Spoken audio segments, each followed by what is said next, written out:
All right, I know you've kind of been through the car wash of media today, so I'm sure you've been asked this 100 times, but just winning a state championship last year and all that came with it, did it live up to what you thought it would be? Oh yeah, definitely. I think that was just truly a once-in-a-lifetime experience with how we won those games last year in the playoffs.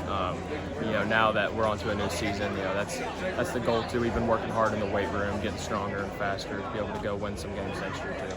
When did you feel like you mentally turned the page from last season and started really focusing on 2025? Really, I think I let Christmas break go through, and then once it was the new year, I started getting with the guys, throwing with them. Some of them played basketball and some other sports, so we'd let them do that. But we've been really pushing it hard these last couple of months. Yeah, I know outside of football, you've started to kind of tackle what the recruiting process has been like.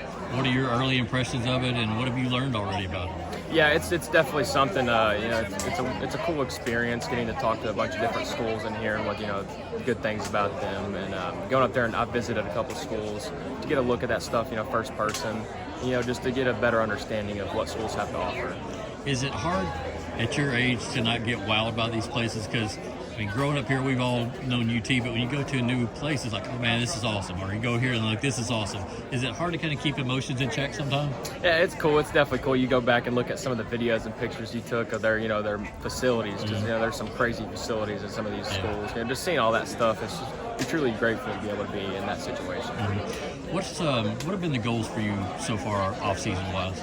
Yeah, just continue to work on my game and improve at all aspects of it, really. Just getting stronger and faster. I've been going to a guy in Sevier, just working on that kind of stuff. And, helping my teammates and I build the chemistry, because we've had some guys graduate last year. Be able to have those new guys come in and do the same thing as they did. Yeah. Who have been some of the guys around you that have impressed, whether it's a wide receiver, running back, what have you? Yeah, I've been real impressed with, our linemen. They've all been doing good. I could name all of those guys. Skill guys, we've had, the Parker Newmans and Jackson Perry, and, now we've thrown in Diego DeCourcy. We've had some good guys come out, and, they catch the ball, they'll get open, so I just throw it to the spot, trusting that they'll be there. Yeah. Was there, being the competitor that you are, and you look back at last year, what did you dissect or see under your microscope there? Like, if I'm going to play in college, this has got to get better. Yeah, I think really just improving everything, because there's nothing you want to stop working on, because at that point there's somebody else working on it to improve better than you are. So I think really there wasn't something I looked at that I'm like, I need to improve this, but just continuing to get better at it. What about playbook-wise, responsibility at the line?